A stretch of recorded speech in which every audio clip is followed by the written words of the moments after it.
Hello, Yankee fans. Hope everyone's having a great day.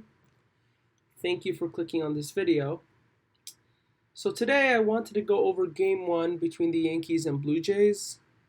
And I wanted to go over the defensive plays that I liked, the defensive plays that I didn't like, some of the bad defense, some of the offense, some of the missed opportunities. And with that being said, let's go over some of the defensive things, some stuff that I like, some of the stuff that I didn't like.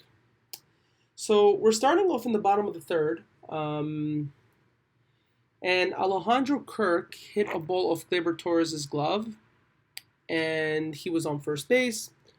So on this play, the only thing that I really didn't like was not that Gleyber Torres couldn't retrieve the ball or couldn't stop the ball from going through to center field.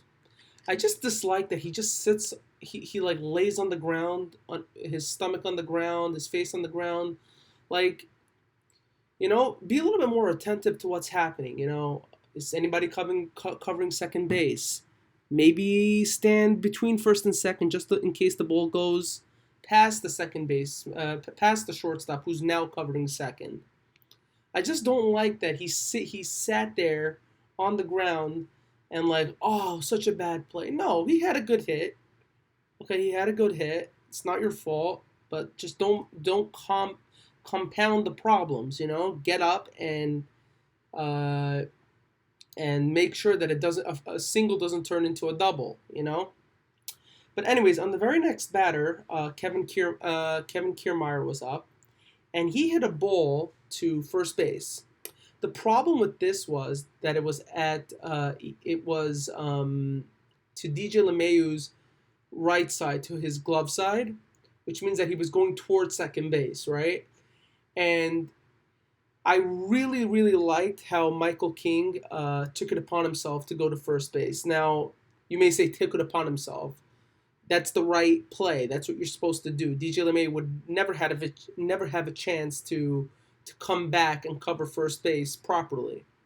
So it was nice to see Michael King get off the mound, get to first base, and help DJ LeMahieu with first base.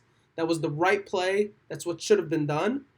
So I'm really happy to see that took place. And we always speaking about Yankees bad plays, Yankee errors. This is one play that I'm really happy that took place, because it shows hopefully this is something that either it's ingrained or the Yankee coaches are actually talking about this. But it was nice to see. And continuation in the bottom of the third, something else that I really liked was how Michael King kept on fighting. And what I mean by this is as follows. So Michael King, after the Kevin Kiermaier at bat, I think he walked the next two batters, and Vladimir Guerrero was up, and he was down to him 3-0. 3 balls, 0 strikes, and he came back with 3 strikes. Now, yeah, you can argue the last one wasn't a strike. Austin Wells did a very good framing job. But what I'm trying to point out here is that he's still trying. He's still battling. You need pitchers that, in order to know that you have a starting pitcher, you have to see how he battles in problematic situations, right? He had bases loaded, 2 outs, and he was down 3-0. This is a really big situation, 0-0 game. The Yankees bats are not alive. You're dealing with young players. What is Michael King going to do, right? And what he does is he battles, he throws 3 straight strikes. To even add on this, some of the pitches that he was throwing to previous batters before he's facing Vladimir Guerrero, he believed it should have been strike 3, but he didn't get those calls, and he kept on battling, and that's really something I really like to see. And now, another really, really, really good play that I really like was in the bottom of the 5th, how Oswald Peraza was playing shortstop. So on this play, I think it was Alejandro Kirk who hit a ball to, in the gap between second and third. The shortstop wasn't there. Third base couldn't get to the ball, but He went all the way and he did a nice jump throw to get out Alejandro Kirk by plenty of steps. And one thing I really, really liked was, he doesn't have a problem with his arm. And I know that's not news to other people. Everyone knows that he has a great, great glove and he has a great arm. It got me thinking, like, something. What happens if he starts to hit? What are the Yankees going to do? Are they going to keep Anthony Volpe at shortstop? Maybe it's better to move Anthony Volpe to second base and have Oswald Peraza in shortstop because he has a better arm. And I know, like, a couple of games ago, Anthony Volpe like bounced the ball to DJ LeMahieu. Like, that's not really happening so much with Oswald Peraza. Okay? And it just got me thinking. I'm not sure what the Yankees are going to do. Obviously, Gleyber Torres is on the team next year. So we have to see what happens in the offseason. And now, let's get to the bottom of the sixth. One thing that it was a funny play. Got me a little bit nervous, but basically, in the bottom of the sixth, Michael King, he threw a sweeper to Matt Chapman. And Matt Chapman, like, he uppercut the swing, so it was in the air. And it was by home plate, and I see Austin Wells run up, and then he trips. And, like, he's still looking at the ball, and he made a nice catch in foul territory. He came back, made a nice catch. And just got me a little nervous because Yankees have a bunch of injuries. He's a rookie, another injury I was afraid of. I thought maybe maybe just like an injury happened to Jason Dominguez on a freak accident or whatever, something like this would happen to Austin Wells. But thank God he came back into foul territory and he made the catch. And this ended Michael King's night. Now, on the stat line, you may say, Michael King didn't have this great game. It's true he threw out 6 shutout innings. But he gave up. He had 5 walks. He gave up 1 hit, but and he only struck out 5. So it wasn't like he had this great game. Where he had previously where he had 13 strikeouts. He only struck out 5, but he, in my opinion, is going to be a starting pitcher next year. And let me tell you something. The Yankees are very short on starting pitchers. I know a lot of people believe the Yankees have a bunch of them, but I'm about to go through to you why the Yankees have very few, if not not many. So we know that the Yankees are going to have Garrett Cole, Carlos Rodon, and Michael King. Now you may say, hey, 1 second. What about Nestor Cortez? What about Clark Schmidt? What about Johnny Brito? So with all these 3 players, first of all, Nestor Cortez was out this whole year, and he didn't. The reason why he was out was due to arm fatigue. You think the Yankees are going to go pitch him like 200 innings next year? I'm telling you, they're not. You're going to see a lot of 5 innings from Nestor Cortez next year. In my opinion, from Michael King as well. They won't pitch him 200 innings. They're going to try to conserve him, and they're going to try to get it through with their bullpen.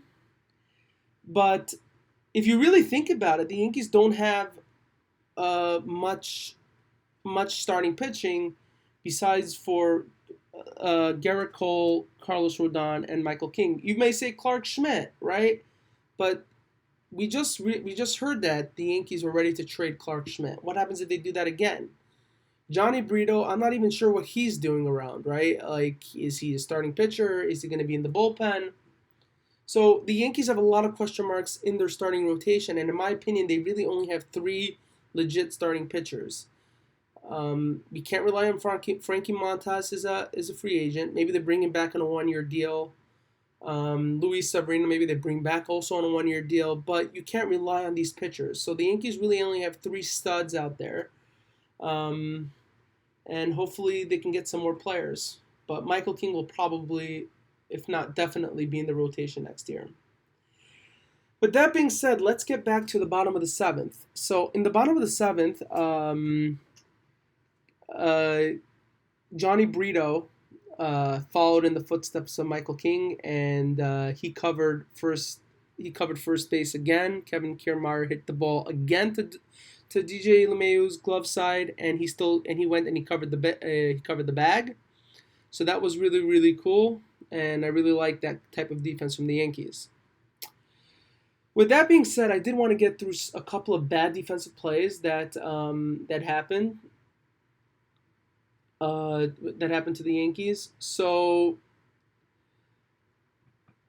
I'm not sure which inning it was, but when Kevin Kiermaier was at the plate, Dalton Varsho, he stole second base. And on this play, Austin Wells, he bounced the ball to second, and that kind of that because he bounced it, the second baseman couldn't, whoever, Gleyber Torres or Oswald Peraza, whoever it was, couldn't corral it nicely, and it went past second base into basically the beginning of the center field. And because of that, he was able to get Dalton Varsho was able to get the third, but things could have gotten even worse, right? Because the throw from second to third, or from the center field to third base, was way offline, and it pulled IKF off the bag. But it was nice to see that IKF came in and he got off the bag and stopped the ball from getting past him. I do think that, to be honest, that saved the run, because I don't know if that would have gotten past him, Dalton Varsho would have gotten home, and it would have been maybe a little bit of a different ball game than what we had today. So yeah, I didn't really like what happened in that instance. Now let's get to some offensive plays that I really like that happened in this game. So on the top of the seventh, Stanton hit a four-seam fastball past the shortstop. And I'm bringing this up as a nice play because I really, with all the struggles that he has and he had this season, it was so nice to see him actually get a bat on the ball and actually get it past the infield. And I think he got a double out of this one. So it was nice to see him. Uh, get bat on ball and get on base. And another thing I liked was that IKF hit a ball to right field, right? And Stanton was on second, and to be honest, if it was any other player, any other player would have been able to come home on this base hit. Because we were dealing with Stanton, I guess Luis Rojas decided, listen, I'm not going to get burnt, and he held up Stanton at third base. One thing I really, really liked that the Yankees did was that they sent IKF on that, on like the next couple of pitches. They sent him to second base because we all know the Yankees' best thing they do is to get into they ground into double plays. But instead of a way to eliminate that is to make sure you're not put in those positions. So they sent him. They put him. It was second and third, and I don't know what was it, 2 outs or whatever it was. But anyways, I think Gleyber Torres, he hit a ball, hit a ball to shortstop to Bo Bichette, and for whatever reason, the Yankees were all running on this play, which I'm kind of surprised by, because Luis Rojas, he was scared to send Stanton on a ball that was in the outfield. Were you going to send Stanton on a ball that was hit to shortstop? Come on. The Yankees obviously needed a run, so I guess they said maybe, who knows, maybe they get him, but they didn't. Bo Bichette had he threw a nice hop to Kirk, and they got him out. But what pissed me off also on this play was that in this inning, sorry, what pissed me off in this inning was on a ball that was that was so. Anyways, on the top of the eighth, Gleyber Torres hit a base hit, and Austin Wells, uh, Austin Wells hit a home run. And to be honest, I love to see the opposite field power from Austin Wells. I really believe that his first home run got a monkey wrench off his back, and it got him to it got him more comfortable. But what we really need to see is a little bit more consistency. He did have some good hits on the ball. Obviously, some of those are gonna drop in for base hits in the future as he gets older and stronger. I think he's going to start to deliver, and he'll probably be the Yankees starting shortstop next year. So that was good to see as well. I wanted to discuss a missed opportunity for the Yankees. So in the top of the seventh, the Yankees had second and third with only one out, and for whatever reason, they couldn't get him back in. Also, another thing that was a missed opportunity was with Gleyber Torres, who rounded third, and like obviously Luis Rojas didn't give him any signs. If you look at the replay, you see that he didn't give any signs to stop or to go. But for whatever reason, I just Gleyber Torres is a daredevil. He's gonna do stuff that are where it's a bunch of head scratchers, and I just wish he can eliminate that from his game because I think if he would, there would be Yankee fans would like him a lot more. But he doesn't do that, and that pisses Yankee fans off.